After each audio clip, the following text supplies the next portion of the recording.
భాస్కర్రావు గారు ప్రభుత్వ పాఠశాల ఉపాధ్యాయునిగా 3 దశాబ్దాలకు పైగా నిస్వార్థ సేవ చేసి ఎంతోమంది విద్యార్థుల భవిష్యత్తును తీర్చిదిద్ది ఇప్పుడు రిటైర్ అయ్యారు. ఆ రోజు ఉదయం ఇంట్లో ఒక పక్క నిశ్శబ్దం, మరో పక్క ఒక రకమైన కొత్త ఆశ, రేపటిపై బెంగ కలగలిసిన వాతావరణం. నాగమ్మగారు ఆయన సతీమణి. నిత్యం ఇంటిని పిల్లల్ని కంటికి రెప్పలా చూసుకునే ఇల్లాలిగా తమ సంసారపు బండిని ఎప్పుడూ ఒడిదుడుకులు లేకుండా నడిపిన ఆదర్శమూర్తి. ఏవండి, మీరు రిటైర్ అవ్వకముందే పిల్లల పెళ్లిళ్లు చేసేసుంటే బాగుండేదండి అని ఒక చిన్న నిట్టూర్పుతో అంది నాగమ్మ. ఆమె మాటల్లో గత జ్ఞాపకాలు, భవిష్యత్తుపై అలుముకున్న చింత స్పష్టంగా కనిపించాయి. దానికి భాస్కర్రావు గారు మెల్లగా నవ్వారు. మనం అనుకున్నట్టు అన్నీ అవుతాయో నాగమ్మ? మనం ఒకటి తెలిస్తే ఆ భగవంతుడు మరొకటి తెలుస్తాడు. అన్నీ మన చేతుల్లో ఉండవు కదా. సరే, ఇప్పుడు ఈ మాటలెందుకు? ఇప్పుడేం మించిపోలేదులే. నా రిటైర్మెంట్ డబ్బులొచ్చాయి కదా, ఆ డబ్బులతో అమ్మాయి పెళ్లి చేద్దాం. ఈలోపు చిన్నోడు హరికి ఉద్యోగం వస్తే మన కష్టాలు తీరుతాయి. లేకపోతే వాడికి ఏదైనా వ్యాపారం పెట్టిద్దాం. ఆ దేవుడి దయ వల్ల పెద్దోడికి ఉద్యోగం వచ్చింది. వాడు లైఫ్లో సెటిల్ అయ్యాడు కదా అని అన్నాడు. అలా నాగమ్మ, భాస్కర్రావు గారి మాటల్లో పిల్లల భవిష్యత్తుపై స్పష్టమైన ప్రణాళిక, ఆశ కనిపించాయి. ఆ మాటలు పెద్ద కొడుకు రవి చెవుల్లో పడ్డాయి. అదే ఊరిలో ఒక ప్రైవేట్ కంపెనీలో ఉద్యోగం చేస్తూ ఉంటాడు. అతని మనస్తత్వం చాలా స్వార్థపూరితమైంది, మోసపూరితమైంది. తల్లిదండ్రులు కష్టపడి సంపాదించిన డబ్బు మీద, ఆస్తుల మీద అతని ఆశ ఎక్కువే. ఇంటి ఖర్చులకు రూపాయి కూడా ఇవ్వడు. తల్లి ఏదైనా సహాయం కోసం అడిగితే, అదేంటమ్మా, చెల్లిని తమ్ముడిని డబ్బులు అడుగుతున్నారా? మరి నన్నెందుకు అడుగుతున్నారు అని అనేవాడు. రవి భార్య కళ్యాణి. ఆమె కూడా తన భర్తలాగే స్వార్థపరురాలు. అతని మాటల్లో ఎప్పుడూ తన స్వార్థం తప్ప ఇతరుల పట్ల ప్రేమ, బాధ్యత కనిపించవు. దివ్య పెళ్లి చేస్తామనే మాట వినగాని అతని మనసులో మరో ఆలోచన మొదలైంది. ఏంటి, ఇప్పుడు నాకు ఆధారం అనుకున్న ఆ రిటైర్మెంట్ డబ్బులతో దివ్య పెళ్లి చేస్తే మరి నా సంగతేంటి? నా భార్య సంగతేంటి? రేపు పుట్టబోయే నా పిల్లల సంగతేంటి? మా నాన్నకు అస్సలు బుర్రలేదు. ఏదో ఒకటి చేసి దీన్ని ఆపాలి అని తనలో తాను అనుకున్నాడు. అతని మనసులో కుట్ర, స్వార్థం తప్ప ఏమీ లేవు. తల్లిదండ్రుల త్యాగం, ప్రేమ అతని కళ్లకు కనిపించలేదు. చిన్న కొడుకు హరి ఇంజనీరింగ్ పూర్తి చేసి ఉద్యోగ ప్రయత్నాల్లో ఉన్నాడు. నిజం చెప్పాలంటే అతనిలో బాధ్యత కొంచెం తక్కువ. ఉద్యోగం రాలేదన్న బెంగ ఉన్నా స్నేహితులతో కలిసి సరదాగా తిరగడానికి, సినిమాలు చూడ్డానికి, బయట పార్టీలకు వెళ్లడానికి ఎక్కువగా ప్రాధాన్యత ఇస్తుంటాడు. అతని రోజులు ఎక్కువగా ఫోన్లో, కొత్త గేముల్లో, స్నేహితులతో సరదా ముచ్చట్లతో గడిచిపోతుంటాయి. ఉద్యోగం రావడం లేదనే నిరాశ, భవిష్యత్తుపై ఒక రకమైన అనిశ్చితి అతనిలో ఉన్నా అది అతని బాధ్యతారాహిత్యాన్ని కప్పిపుచ్చుకుంది. ఏరా హరి, ఎన్ని ఇంటర్వ్యూలు అటెండ్ అయ్యావు? ఏమన్నా కాల్స్ వచ్చాయా? అటెండ్ అయ్యాను నాన్న, రిజల్ట్స్ ఇంకా రాలేదు అని తేలికగా సమాధానమిస్తాడు. అతనిలో సీరియస్నెస్ కనిపించదు. తల్లిదండ్రులు పడే కష్టం, ఇంటి ఆర్థిక పరిస్థితి గురించి అంతగా ఆలోచించడు. అతని వయసులో ఉండాల్సిన ఆవేశం, ఉత్సాహం ఉన్నా వాటిని సరైన మార్గంలో ఉపయోగించకుండా నిర్లక్ష్యంగా వ్యవహరిస్తుంటాడు. ఒక రకంగా అతనికి తన చుట్టూ ఉన్న పరిస్థితులను అర్థం చేసుకునే పరిణితి ఇంకా రాలేదు. స్నేహితులతో సరదాగా గడపడం, క్షణికానందం తప్ప భవిష్యత్తు గురించి దీర్ఘకాలిక ప్రణాళికలు వేసుకోవడం అతని నైజం కాదు. ఒక మంచి ఉద్యోగం సంపాదించి తన తల్లిదండ్రులకు ఆసరాగా నిలబడాలనే ఆలోచన అతనిలో లోపించింది. భాస్కర్రావు, నాగమ్మగార్ల చిన్న కూతురు దివ్య. పేరుకు తగ్గట్టే దివ్యమైన తేజస్సుతో, తెలివితేటలతో నిండిన అమ్మాయి. ఇంటర్మీడియట్ చదువుతోంది. ఆమె చదువులో చాలా చురుకుగా ఉంటుంది. తరగతిలో ఎప్పుడూ మొదటి స్థానంలో నిలుస్తుంది. కేవలం చదువు మాత్రమే కాదు, ఇంటి పనుల్లోనూ తల్లికి చేదోడు వాదోడుగా ఉంటుంది. కష్టాలను, బాధలను అర్థం చేసుకుంటుంది. ముఖ్యంగా రిటైర్ అయిన తర్వాత పడుతున్న ఆర్థిక ఇబ్బందులు ఆమెకు తెలుసు. ఒకరోజు తల్లిదండ్రులు రిటైర్మెంట్ గురించి మాట్లాడుకుంటున్నప్పుడు ఆమె గదిలో కూర్చొని ఆ మాటలన్నీ వింది. తండ్రి కష్టపడి సంపాదించిన డబ్బుతో తన పెళ్లి చెయ్యాలనుకోవడం, అన్నయ్య హరి ఉద్యోగం కోసం ఎదురు చూడటం, పెద్దన్నయ్య రవి స్వార్థపూరితమైన మాటలు ఇవన్నీ ఆమె మనసును కలిచివేశాయి. తానెందుకు తన తల్లిదండ్రులపై భారమవ్వాలి? తన చదువును పూర్తి చేసి ఒక మంచి ఉద్యోగం సంపాదించి వారిని కష్టాల నుంచి బయటపడేయాలి అని ఆమెలో ఒక బలమైన సంకల్పం కలిగింది. ఆమె కళ్ళల్లో ఒక కొత్త మెరుపు, భవిష్యత్తుపై ఒక ఆశ కనిపించాయి. తన దృష్టంతా చదువు మీదనే. తల్లి తండ్రికి తను ఒక భారం కాకూడదు, ఒక ఆసరాగా నిలబడాలి. ఈ ఆలోచనలతో దివ్య మరింత కష్టపడి చదవసాగింది. అదే ఊరిలో నివసించే మరొక అమ్మాయి మన కథలోని కథానాయిక సంజన. ఆమె పేరు ఎంత అందంగా ఉందో ఆమె జీవితం అంతకు రెట్టింపు కష్టాలతో నిండి ఉంది. చిన్న వయసులోనే తన తల్లిని కోల్పోయింది. తల్లి లేని లోటు ఆమె జీవితంలో ఒక పెద్ద శూన్యాన్ని సృష్టించింది. తండ్రి సుబ్బారావు గారు కూతురిని అల్లారు ముద్దుగా పెంచుతున్నా తల్లి ప్రేమను ఇవ్వలేకపోవడం అతన్ని బాధించేది. కొన్నాళ్లకు బంధువుల ఒత్తిడితో సుబ్బారావు గారు రెండో పెళ్లి చేసుకున్నారు. ఆమె పేరు కాంతమ్మ. కాంతమ్మకు అప్పటికే 2 పిల్లలున్నారు. కొడుకు ప్రసాద్, కూతురు రాణి. కాంతమ్మ మొదటి నుంచి సంజన పట్ల వివక్ష చూపించేది.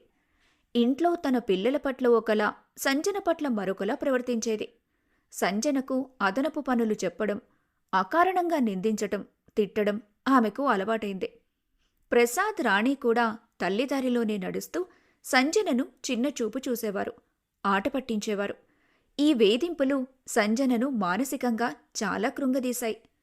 తండ్రి సుబ్బారావు గారు ఇదంతా చూసి ఎంతగానో బాధపడేవారు. అనవసరంగా పెళ్లి చేసుకుని కూతురికి అన్యాయం చేశానని సంజనను దగ్గరికి తీసుకుని కన్నీళ్లు పెట్టుకునేవారు. ఒకరోజు సుబ్బారావు గారు పనిమీద బయటికి వెళ్ళినప్పుడు కాంతమ్మ సంజనను పిలిచి, "నువ్వసలు ఇంట్లో ఎందుకున్నావో నాకర్థం కావడం లేదు. మా అందరికీ బరువు. ఎప్పుడు చూడు నీ పని నువ్వు చెయ్యవు. ఎంత చెప్పినా వినవు. తిండి దండగ నీకు" అని అంటూ అనవసరంగా తిట్టసాగింది. ఆ మాటలు సంజన గుండెకు గుచ్చుకున్నాయి. ఆమె కళ్ళల్లో నీళ్లు సుడులు తిరిగాయి. ఆ దృశ్యం సంజన మనసులో ఒక లోతైన గాయాన్ని మిగిల్చింది. తనను అర్థం చేసుకునేవారు ఎవ్వరూ లేరని, ఈ ఇంట్లో తానొక అనాథనని భావించి గదిలోకి వెళ్లి ఏడుస్తూ కూర్చుండిపోయింది. ఆమెకు తన అమ్మమ్మ ఊరు గుర్తొచ్చింది. తన తల్లి ఉన్నప్పుడు ఎంత ఆనందంగా ఉండేదో, ఇప్పుడు ఎంతగా కష్టపడుతుందో అని తలుచుకొని బాధపడింది. మరోవైపు దివ్య తల్లి నాగమ్మగారు భాస్కర్రావు గారితో, "ఏవండి, దివ్యకు ఫీజు కట్టాలి. మన పెద్దోణ్ణి రవిని ఏమైనా అడగమంటారా?" అని మెల్లగా అడిగింది. ఆమెకు తెలుసు రవి సహాయం చేయడని. అయినా ఒక చిన్న ఆశతో అడిగింది. భాస్కర్రావు గారు నిట్టూర్చి, నాగమ్మ, అసలు వాడు డబ్బులిస్తాడని ఎలా అనుకున్నావే? వాడి తండ్రి రిటైర్ అయ్యాడు. కొద్దిగా సహాయపడదామనే ఆలోచన కూడా లేకుండా ఇప్పటికీ ఇంటి ఖర్చులకు రూపాయి కూడా ఇవ్వని స్వార్థపరుడు వాడు. అలాంటి వాడు చెల్లి ఫీజుకు డబ్బులిస్తాడా? వద్దులే, వాణ్ణి మాత్రం అడగకు. నేను ఏదో ఒకటి చేస్తాను అని కరాఖండిగా చెప్పారు. ఆ మాటలు విన్న దివ్య మనసు చాలా బాధపడింది. తన తల్లిదండ్రులు తన ఫీజు కోసం ఇంతగా ఇబ్బంది పడుతున్నారని, తన అన్నయ్య ఇంత స్వార్థపరుడని తలుచుకొని ఆమె కళ్లల్లో నీళ్లు తిరిగాయి. అదే సమయంలో ఆ మాటలను రవి భార్య కళ్యాణి వింది. వెంటనే తన భర్త రవి దగ్గరకు వెళ్ళి, "ఏమండి, మీ నాన్నగారు ఇలా మాట్లాడుతున్నారు. మీరింత స్వార్థపరుడని, ఇంటి ఖర్చులకు రూపాయి కూడా ఇవ్వరని అంటున్నారు" అని నెగటివ్గా చెప్పడానికి ప్రయత్నించింది. ఆమె మాటలకు రవి అస్సలు చలించలేదు. పైగా నవ్వి, "హో, మా నాన్నకు ఇంత క్లారిటీ ఉంటే మనకే మంచిది కదా. ఎప్పుడు ఎలాంటి అవసరం వచ్చినా మన దగ్గరికి రారు. అసలు టెన్షన్ ఉండదు మనకు. బీ హ్యాపీ" అని నిర్లక్ష్యంగా చెప్పాడు. అతని మాటల్లో కనీస గౌరవం, బాధ్యత లోపించాయి. దివ్యకు తన తల్లిదండ్రుల కష్టాన్ని, అన్నయ్యల నిర్లక్ష్యాన్ని చూసి ఆమె గుండె తరుక్కుపోయింది.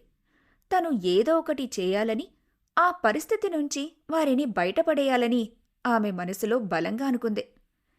సాయంత్రం దివ్య తన చిన్నన్నయ్య హరి దగ్గరకు వెళ్ళింది. "అన్నయ్య" అంటూ మెల్లగా పిలిచింది. హరి ఫోన్లో ఏదో చూసుకుంటూ ఉన్నాడు. "ఏంటి దివ్య?" అని నిర్లక్ష్యంగా అడిగాడు. దివ్య తన తన తండ్రి ఆర్థిక పరిస్థితి గురించి, తన ఫీజు గురించి చెప్పి, "నువ్వు కొంచెం సీరియస్గా ఉద్యోగ ప్రయత్నాలు చెయ్యొచ్చు కదా అన్నయ్య, మన పరిస్థితి అంత బాగోలేదు కదా" అని మెల్లగా అడిగింది. ఆ మాటలకు హరి ఒక్కసారిగా కోపంతో ఊగిపోయాడు. ఏంటి, నేను ఉద్యోగ ప్రయత్నాలు చేయడం లేదనుకుంటున్నావా? నాకు తెలియదా నా బాధ్యత? నువ్వు నాకే నేర్పిస్తావా? అని అరుస్తూ కోపంగా ఇంటి బయటకి వెళ్ళిపోయాడు. దివ్య ఆశ్చర్యపోయింది. తన అన్నయ్య ఇలా కోపంగా స్పందించడం ఆమె అస్సలు ఊహించలేదు. ఆమె మనసు మరింతగా నొచ్చుకుంది. తన అన్నయ్య ఇంత బాధ్యతారాహిత్యంగా ఉన్నాడని తలుచుకొని బాధపడింది. ఇంటి వాతావరణం మరింత విషాదంగా మారింది.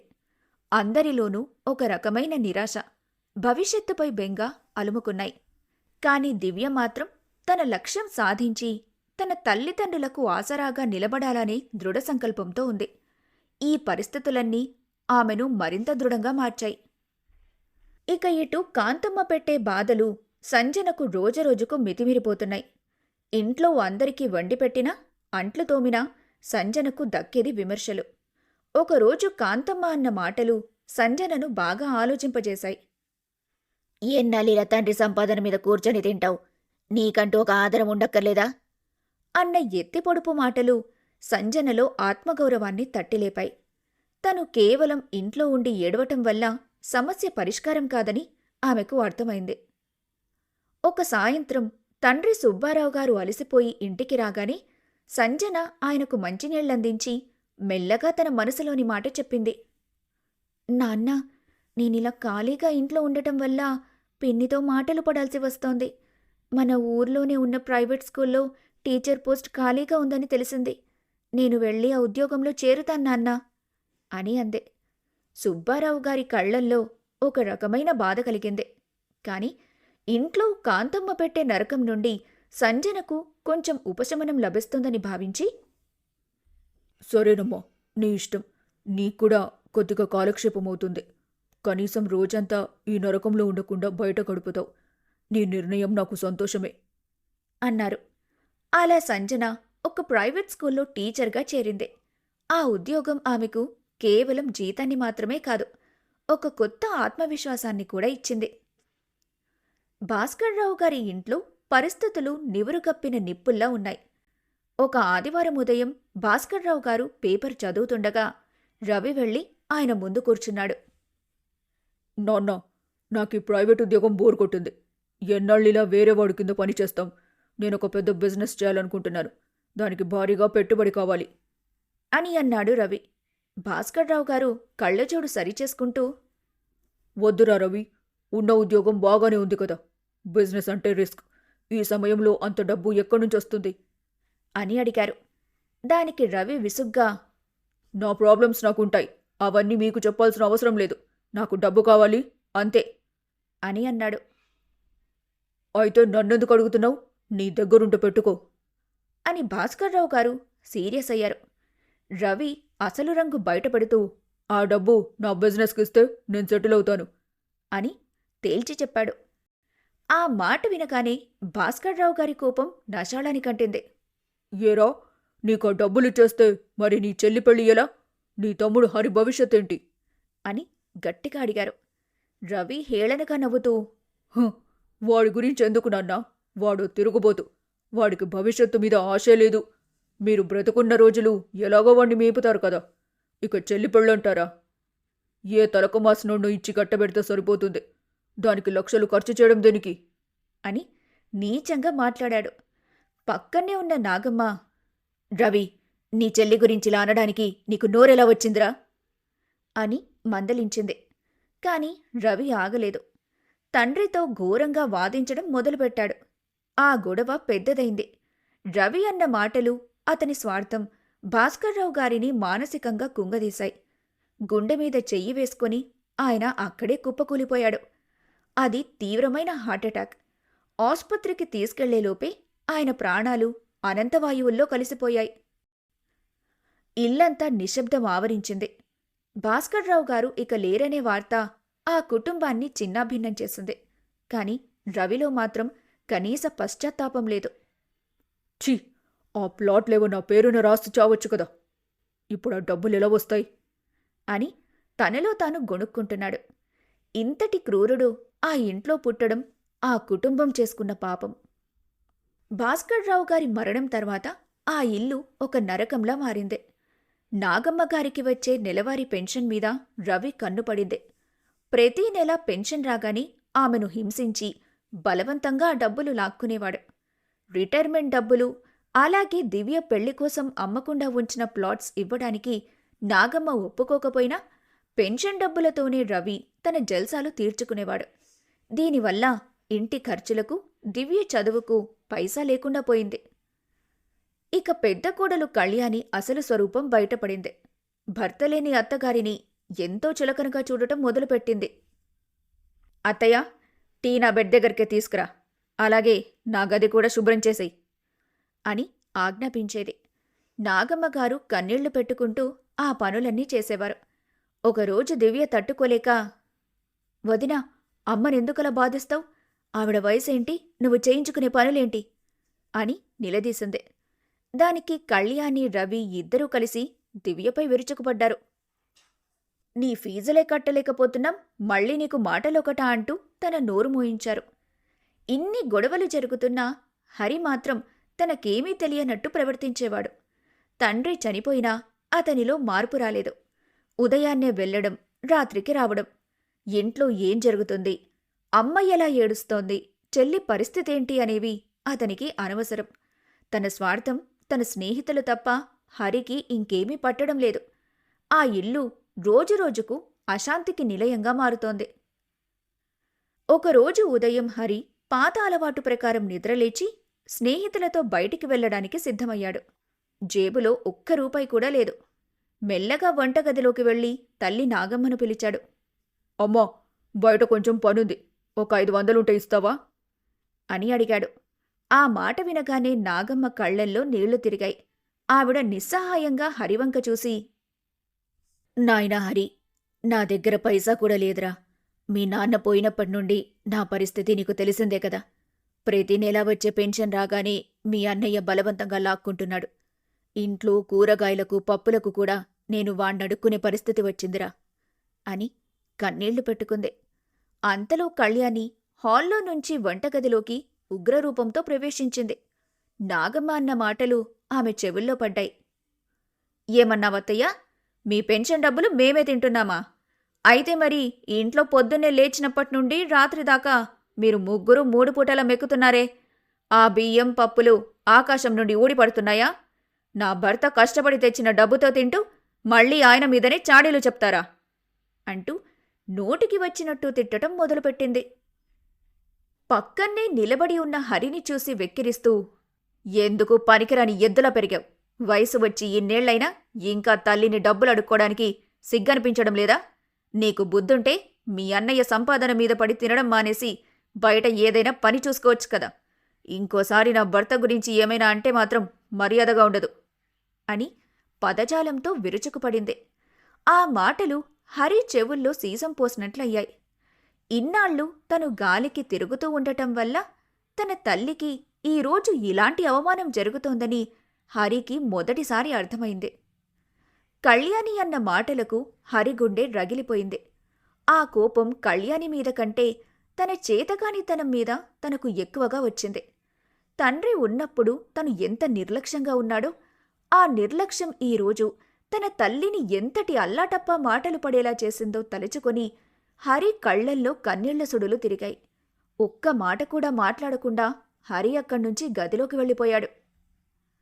అక్కడే ఉన్న దివ్య కూడా ఈ అవమానాన్ని భరించలేకపోయింది. తల్లిని హత్తుకొని ఓదార్చింది. కాని ఆమె మనసులో ఒక బలమైన నిర్ణయం రూపుదిద్దుకుంది. పెద్దన్నయ్య స్వార్థం, చిన్నన్నయ్య బాధ్యతారాహిత్యం వల్ల అమ్మ ఈరోజు ఒక పని మనిషి కంటే హీనంగా బతుకుతోంది. నేనింకా చదువుకుంటానంటే అమ్మను ఇంకా బాధపెట్టిందన్నవుతాను అని దివ్య ఆలోచించింది. కాసేపటికి హరి గది నుంచి బయటికొచ్చాడు. అతని కళ్లల్లో మునుపటి నిర్లక్ష్యం లేదు, ఒక రకమైన పట్టుదల ఉంది. అమ్మా, ఇప్పటిదాకా నేను చేసిన తప్పుకు ఈరోజు నువ్వు మాటలు పడాల్సొచ్చింది. నన్ను క్షమించు. నీ పెన్షన్ డబ్బులు కూడా నేను తిరిగిప్పించే రోజు వస్తుంది అని చెప్పి వేగంగా బయటికి వెళ్ళిపోయాడు. హరిలో వచ్చిన ఆ మార్పు చూసి నాగమ్మకు దుఃఖంతో కూడిన సంతోషం కలిగింది. మరోవైపు దివ్య తన గదిలోకి వెళ్లి తన పుస్తకాలన్నీ సర్ది పక్కన పెట్టింది. అమ్మా, నేను నిర్ణయించుకున్నాను. నా కాలేజ్ చదువు ప్రస్తుతానికి ఆపేస్తున్నాను. మన ఊరిలోని ప్రైవేట్ స్కూల్లో టీచర్ పోస్ట్ ఖాళీగా ఉందని తెలిసింది. రేపే వెళ్ళి ఒకసారి మాట్లాడతాను. మన ఇంట్లో మన గౌరవం మనం కాపాడుకోవాలంటే సంపాదించాలి. అన్నయ్య ప్రయత్నం అన్నయ్య చేస్తాడు, నేను కూడా చేయి అందిస్తాను అని చెప్పింది. ఆ రోజు తన ఇద్దరి పిల్లల కళ్లల్లో తండ్రి మరణం తర్వాత మొదటిసారి ఒక బాధ్యత కనిపించింది. అప్పటిదాకా చీకటిగా ఉన్న ఆ ఇంట్లో ఒక చిన్న ఆశాదీపం వెలిగింది. ఈ పరిస్థితుల మధ్యే హరి ఉద్యోగవేటలో పడటం, దివ్య టీచర్గా స్కూల్కి వెళ్లడం ప్రారంభించారు. దివ్య టీచర్గా చేరిన మొదటి రోజే ఆమెకు సంజన పరిచయమైంది. సంజన అదే స్కూల్లో సీనియర్ టీచర్. కొత్తగా వచ్చిన దివ్యలోని అమాయకత్వం, ఆమె కళ్లల్లోని పట్టుదల సంజనను ఆకట్టుకున్నాయి. ఒకరినొకరు పరిచయం చేసుకున్న కొద్ది రోజుల్లోనే వారిద్దరి మధ్య మంచి సాన్నిహిత్యం పెరిగింది. సంజన తన ఇంటి కష్టాలను, సవితి తల్లి పెట్టే బాధలను దివ్యతో పంచుకోగా, దివ్య తన అన్నయ్యల ప్రవర్తన, తండ్రి మరణం తర్వాత తమ ఇల్లు ఎలా నరకంగా మారిందో వివరించింది. ఇద్దరి బాధలు ఒకటే కావడంతో వారిద్దరూ ప్రాణ స్నేహితులుగా మారిపోయారు. ఆ స్కూల్ ప్రాంగణం వారిద్దరికీ తమ ఇంటి బాధల నుండి దొరికే ఏకైక ఊరటగా మారింది. ఇంతవరకు చూశారంటే ఈ కథ మీకు నచ్చింది అని ఆశిస్తున్నాను. నచ్చినట్టయితే please subscribe to our channel and like చేయడం, హైప్ చేయడం మాత్రం మర్చిపోకండి. మీరు చేసే ఈ చిన్న లైక్ ఈ కథ మరింత మందికి చేరుకోవడానికి సహాయపడుతుంది. అలాగే ఈ కథపై మీ అభిప్రాయాన్ని కామెంట్ సెక్షన్లో తెలియచేయండి. మరొక మంచి కథలో మళ్ళీ కలుద్దాం. అంతవరకు సెలవు. నమస్కారం.